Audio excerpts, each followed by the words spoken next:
There was a lawsuit in Minnesota right now. An atheist group just filed a brief regarding that lawsuit that I do want to talk about. But in order to make sense of it, I got to tell you what's happening in Minnesota.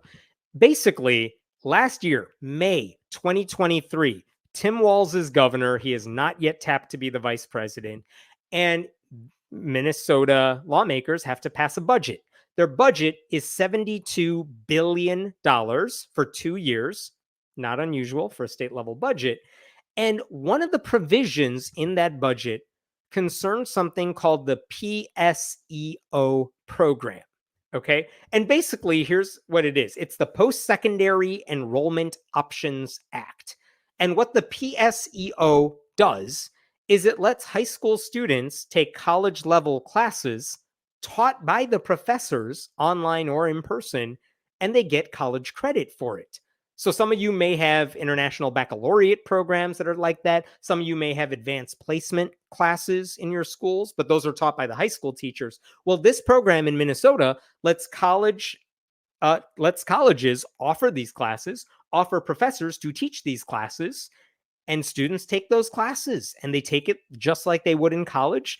The colleges would get reimbursed for all the money they're spending on it, and the kids get to take these classes for free. And if they do well and pass the class, they now have college credit that counts. It's a really wonderful program. Let me show you this. This is in the Mankato Free Press newspaper.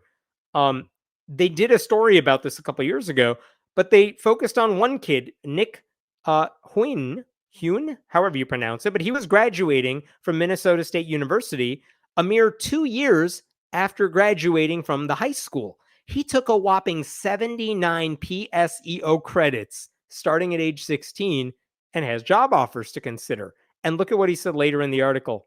He estimates he saved $20,000 by taking those 79 PSEO credits and is happy to report that together with scholarship money, his college degree has cost him very little, which that's unbelievable. That's amazing for that kid. And this is what's happening across the state because of this program, right? That's an amazing thing. So again, just to reiterate, if a student is in that PSEO program, they get their tuition covered, books for free, any fees associated with it are also free, and the institutions offering the classes get reimbursed by the state, right? And the students are expected to meet the college's standards, but if they do a good job, they get college credit. That's wonderful. Great program for high achieving high school students looking to save tuition dollars down the line because they know they're going to go to a state university. So why not take it, right? And even if you're not going to college or you're not going to a state college, sometimes it's nice to know what a college course is like. You know, if you're not able to afford a 2-year, 4-year college, you get a head start with some free classes. That's a really cool thing to be able to do. How popular is this program? Look at this report put out by the Minnesota legislature. This is fascinating to me. Program participation. For the fiscal year 2021, nearly 8,000 public school students, 1,273 non-public school students, and nearly 1,800 homeschool students attended classes at a participating institution, taking a total of over 180,000 credits. And the state aid payments, like the reimbursements, amounted to over $39 million. So this is a big deal, but what a win-win situation for everybody involved, right? This sounds like a great program. So of course, again, in the state budget, they of course were going to keep funding this program because decent people run the legislature in Minnesota. But this is the part that got attention because tucked into that budget was this provision. Look at the highlighted. This is what they added to the PSEO program. An eligible institution must not require a faith statement from a secondary student seeking to enroll in a post-secondary course under this section during the application process, or base any part of the admission decision on a student's race, creed, ethnicity, disability, gender, sexual orientation, or religious beliefs or affiliation. What the hell does all that mean? Here's what it means. Let's say, hypothetically, I wanted to go to like Liberty University because I hate myself. If I wanted to go there as a college student, even now, I would have to sign a statement that says, of course I love Jesus. Of course I accept Jesus. And Of course, I'm going to abide by your rules. And of course, I don't want gay people to be married. Marriage is only between one man and one woman. I agree with all the things that matter to Christians. There's nothing in that statement that says I have to care about the poor or hungry, but I definitely have to care about making sure only straight cis people get married. So that's something I would have to sign if I want to attend a private religious school. So here's the thing about the PSEO program. Any college is allowed to offer these courses and get reimbursed, but they can only offer like secular classes. We're not looking for religious indoctrination classes, but guess what? Even private Christian schools offer math, they offer chemistry class. Like, fine, there's no problem there. But if you are a private Christian school that has a faith statement that college students might need to sign, what this provision in the budget was saying is you can't make a high school student sign your statement of faith if they want to take one of your math classes at their high school or through their high school. You know what I mean? Which is a pretty sensible thing to do because they're not actually attending your college. They don't have to sign off on the "we hate gay people" part of the agenda. They just want to take a math class and get college credit for it. So that was the provision in the budget, right? Totally makes sense. Any private Christian school can still participate in the program, get reimbursed for what they're offering, but they can't make students agree to the specific religious requirements of the college, right? The law also said in that provision that none of these schools can stop a kid from taking the class if they are gay or trans or something you might not normally allow in your schools, which is also important. Basically, they're saying, hey, in Minnesota, we have a non-discrimination law. Well, that applies to this program too. You can't say, oh, you're gay. Well, you can't take Math 101 as part of the PSEO program, which also makes sense. So none of this is an attack on religious institutions. It's a way to make sure the state is not giving taxpayer dollars to schools that are imposing their religious beliefs on high school students, right? Totally sensible thing. But you know where this is going. Christian schools, like conservative Christians in general, they always see themselves as victims, so they sued over that provision. This is the headline from the Minnesota Star Tribune last year. You know, Christian colleges and parents sue over provision in education budget. So they filed a lawsuit. Basically, they were saying, well, we have a faith statement and we want these kids to sign it. And this is what the article said that I wanted to share with you here. This is from Beckett, which is a right-wing conservative legal group, but this is how they framed it in their press release about this lawsuit. Today, Minnesota Governor Tim Walz signed a bill into law that amends the law governing PSEO to exclude religious schools like Northwestern and Crown. Northwestern, by the way, not the one in Illinois, but a different one in Minnesota, from participating because they require a statement of faith from those students who choose to attend their on-campus programs. The statement simply asks students to affirm the school's religious beliefs for the purpose of upholding their Christian communities. Other schools are free to create the campus environment they want to attract students with shared values and interests.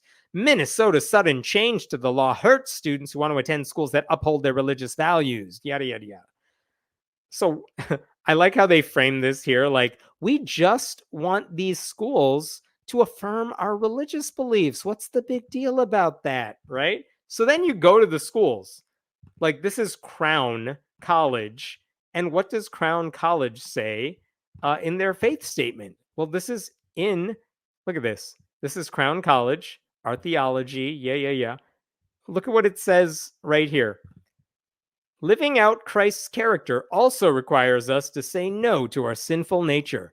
We are to put away behavior such as abusive anger, malice, jealousy, lust, sexually immoral behavior, and then in parentheses, because this one needs to be specified. For example, all sexual relations outside the bounds of marriage between a man and a woman. Also, impure desires, etc., etc. Like, why are you making a 16-year-old who wants to take Math 101 through your college? Why are you making them sign this statement? Just let them take the class. It doesn't matter, right? What about that other school? This is the school that has Northwestern in its name, but it's not Northwestern. This is in their faith statement. We define marriage as being a covenant between one man and one woman. Notice it does not say that they don't have to be related. Nothing, there's no age minimum there. Okay. As followers of Christ, we turn from sexual immorality in its many forms, including, but not limited to, pornography, premarital sex, adultery, and same-sex romantic intimacy and or sexual relations. Again, no reason for a child to have to sign off on all that stuff. And what Beckett, the conservative legal group, said here is that the Supreme Court has consistently and recently affirmed that public benefits that are open to private secular organizations must also be open to religious ones. But that's a weird thing to say because the PSEO program allows private schools to participate in the program just like secular ones. That's the issue here. Like all these schools, they also, I'm sorry, I'll come back to that in a second.